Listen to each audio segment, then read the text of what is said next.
नमस्कार। आप सबका इस वीडियो में स्वागत है। आज हम कक्षा 7 विज्ञान का पाठ है 15 प्रकाश, उसके प्रश्न उत्तर देखेंगे। ठीक है, तो वीडियो स्टार्ट करते हैं। पहला प्रश्न है कि रिक्त स्थानों की आपको इसमें पूर्ति करनी है। तो इसके अंदर क्या है, जिस प्रतिबिंब को पर्दे पर प्राप्त न किया जा सके, यहाँ आएगा प्राप्त। टाइपिंग मिस्टेक बहुत ज्यादा हो रही है आजकल। प्राप्त, पर्दे पर न प्राप्त किया जा सके वह कहलाता है आभासी प्रतिबिंब। ठीक है, और ख है, यदि प्रतिबिंब सदैव आभासी एवं साइज में छोटा हो तो यह उत्तल रिक्त स्थान द्वारा बना होता, तो रिक्त स्थान में आ जाएगा दर्पण। ग है, यदि प्रतिबिंब सदैव बिंब के साइज का बने तो दर्पण कौन सा होगा, रिक्त स्थान होगा, तो रिक्त स्थान में आ जाएगा उत्तर समतल। गह देखते हैं, जिस प्रतिबिंब को पर्दे पर प्राप्त किया जा सके वह प्रतिबिंब कहलाता है, तो वह कहलाता है वास्तविक, तो यहाँ जाएगा वास्तविक इस रिक्त स्थान के अंदर। एंड च है, अवतल रिक्त स्थान द्वारा बनाया गया प्रतिबिंब पर्दे पर प्राप्त नहीं किया जा सकता, तो इसमें रिक्त स्थान में आ जाएगा उत्तर लेंस। ठीक है, तो पहला प्रश्न रिक्त स्थान कंप्लीट हुआ। अगला देखते हैं, वक्तव्य है ना, वाक्य दिए गए हैं, वाक्य ठीक है ना, सेंटेंस वो सत्य है, ट्रू है या फॉल्स, सत्य है सत्य आपको बताना है। तो पहला है, हम उत्तल दर्पण से आवर्धित एवं सीधा प्रतिबिंब प्राप्त कर सकते हैं, तो ये बात कैसी है, बिल्कुल असत्य है। ख है, अवतल लेंस सदैव आभासी प्रतिबिंब बनाता है, तो ये कैसी बात है, ये बिल्कुल बात सत्य है, राइट बात है। ग देखते हैं, अवतल दर्पण से हम वास्तविक आवर्धित तथा उल्टा प्रतिबिंब प्राप्त कर सकते हैं, तो ये बात भी कैसी है, ये बात भी है सत्य। गह देखते हैं, वास्तविक प्रतिबिंब को पर्दे पर प्राप्त नहीं किया जा सकता, तो ये बात क्या है, असत्य है, क्योंकि हम प्राप्त कर सकते हैं। च है, अवतल दर्पण सदैव वास्तविक प्रतिबिंब बनाता है, तो ये भी बात क्या है, गलत या असत्य होगी। तीसरा प्रश्न है, कॉलम ए और कॉलम बी को मिलाना है, तो डायरेक्ट मैंने मिलाकर आंसर बता रहा हूँ। क आपके अंदर दिया हुआ है, क के अंदर समतल दर्पण, इसका जो सामने वाला कॉलम ये ए कह देते हैं या ए कह देते हैं, ये कॉलम 2 या बी है। ठीक है, तो इसका 5 में हो जाएगा मिलान, और 5वां था प्रतिबिंब सीधा तथा बिंब के साइज का बनाता है कौन, समतल दर्पण। ख की बात करते हैं उत्तल दर्पण, इसका मिलान हो जाएगा दूसरे के अंदर, इस साइड वाले अधिक क्षेत्र के दृश्य का प्रतिबिंब बना सकता है। गह है, उत्तल लेंस तो आवर्धक लेंस की भांति उपयोग होता है। गह है, अवतल दर्पण, तो यह हो जाएगा तीसरा इसके अंदर, इधर वाला दंत चिकित्सक दांतों का आवर्धित प्रतिबिंब देखने के लिए उपयोग करते हैं। चाहे हो जाएगा अवतल लेंस सीधा और बिंब के साइज का, बिंब यानी कोई भी वस्तु है, ठीक है ना, के साइज से छोटा प्रतिबिंब बनता है। बिंब यानी कोई वस्तु, ठीक है, और प्रतिबिंब यानी उसकी जो दर्पण के अंदर जो छाया बनती है वो क्या कहलाती है, प्रतिबिंब कहलाती है। ठीक है, छाया बनती है ना, हम जो दाढ़ी बनाने वाले या दर्पण में हम हमारा मुंह देखते हैं, तो हमारे जो प्रतिबिंब क्या होता है, जो दर्पण के अंदर जो दिखते हैं वो प्रतिबिंब होता है। हम जो बाहर खड़े हैं वो क्या है, बिंब है, या कोई वस्तु है, कोई इंसान है। ठीक है, ये बात आपको पता होनी चाहिए। चौथा प्रश्न है, समतल दर्पण द्वारा बने प्रतिबिंब के अभिलक्षण लिखिए। तो ये रहे इसके, समतल दर्पण द्वारा बना प्रतिबिंब हमेशा कैसा बनता है, सीधा बनता है। प्रतिबिंब का आकार वस्तु के आकार के बराबर होता है।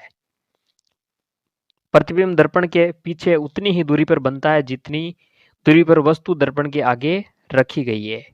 प्रतिबिंब पार्श्व परावर्तित होता है और प्रतिबिंब दर्पण के पीछे बनता है। ठीक है, ये कुछ थी विशेषताएं समतल दर्पण की। अब देखते हैं छठा प्रश्न, अंग्रेजी चौथा प्रश्न हो गया। ठीक है, चौथे बाद छठा नहीं, 5वां प्रश्न देखेंगे कि अंग्रेजी या अन्य कोई भाषा जिसका आपको ज्ञान है की वर्णमाला, वह नहीं आएगा, वह आएगा, फिर टाइपिंग मिस्टेक होगी, सॉरी, कि उन अक्षरों का पता लगाइए जिनसे समतल दर्पण में बने प्रतिबिंब बिल्कुल अक्षरों के सदृश लगते हैं।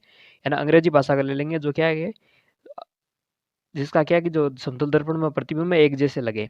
तो अंग्रेजी वर्णमाला के निम्न अक्षरों के समतल दर्पण द्वारा प्रतिबिंब बिल्कुल अक्षरों के सदृश लगते हैं। कौन से हो जाएगा, A H I M O T U V W. कहने का मतलब है कि मान लो हमारे पास क्या है, समतल दर्पण है, ठीक है, ये एक समतल दर्पण है, इस ए को यहाँ पर समतल दर्पण में रखेंगे तो इसका प्रतिबिंब भी ऐसा ही बनेगा।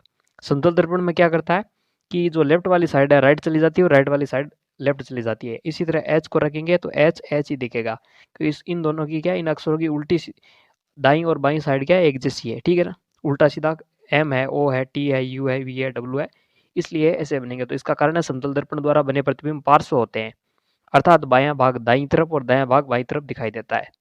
उपयुक्त अक्षर है, दायां बायां भाग एक जैसे है, इसलिए क्या है, इनके प्रतिबिंब भी ऐसे ही बनेंगे। ठीक है, इन सब अक्षरों में आप देख सकते हैं, ए देख लो, एच देख लो, आई देख लो, एम देख लो, ओ देख लो, टी देख लो, यू देख लो, वी डब्ल्यू देख लो, ठीक है ना। तो ऐसे ही बनेंगे, इधर वाले साइड इधर, इधर वाली साइड इधर जाएंगे, दोनों साइड एक सी है।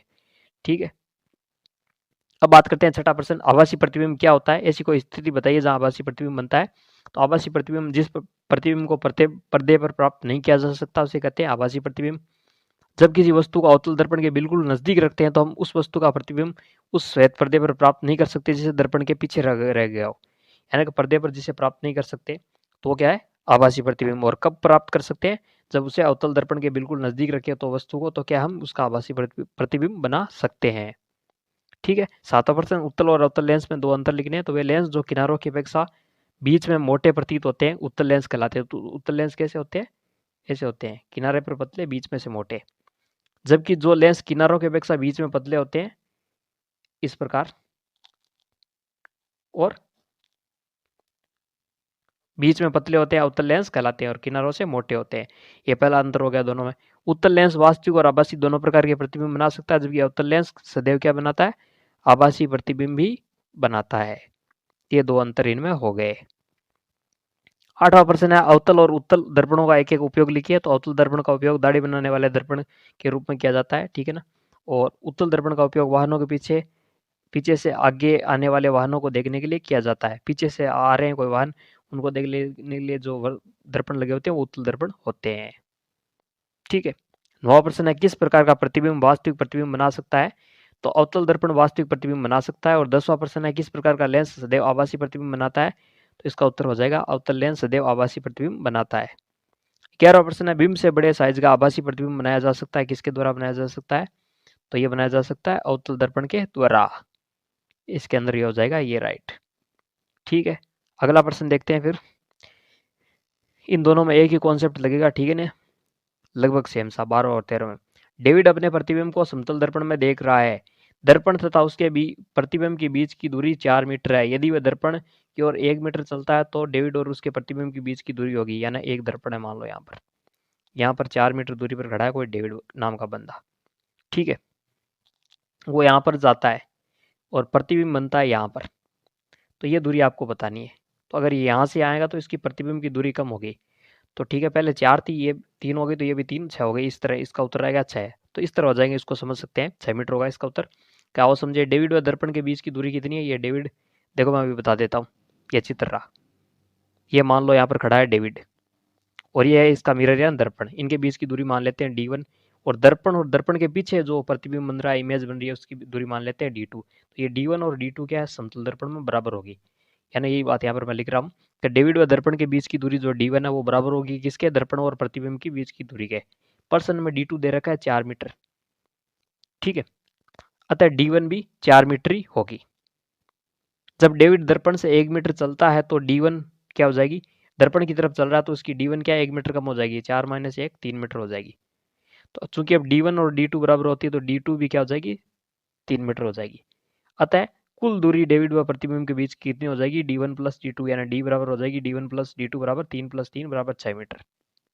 है ना, शुरू में थी 4 मीटर, इधर चला तो ये 3 हो गई, ये भी 3 हो गई और ये इधर वाली भी 3 हो गई। ठीक है।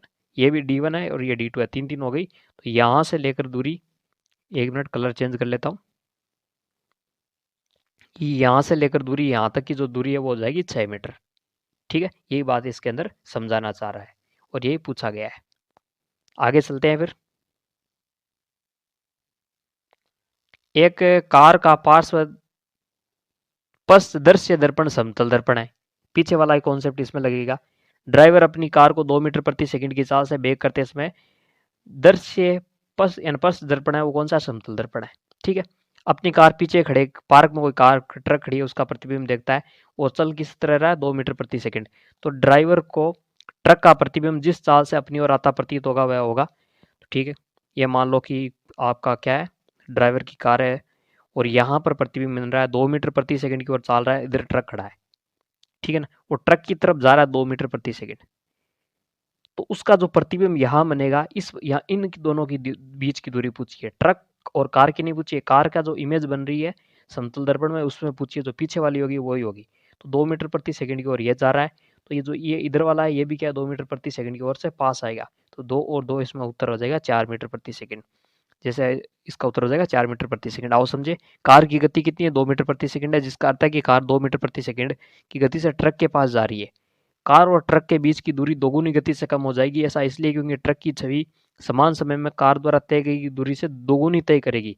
इसलिए ट्रक की छवि यानी जो इमेज बन रही है, प्रतिबिंब बन रहा है, वो 2 × 2 4 मीटर प्रति सेकंड की गति से चालक के पास आती हुई दिखाई देगी।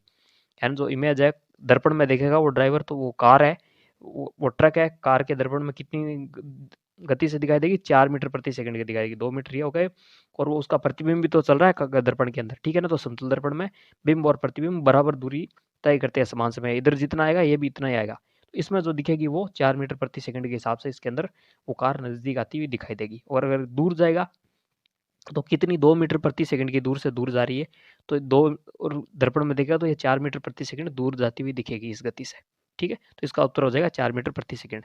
तो ये थे इस पार्ट के प्रश्न उत्तर। वीडियो कैसा लगा बताना जरूर। वीडियो को लाइक कीजिए, शेयर कीजिए और चैनल को सब्सक्राइब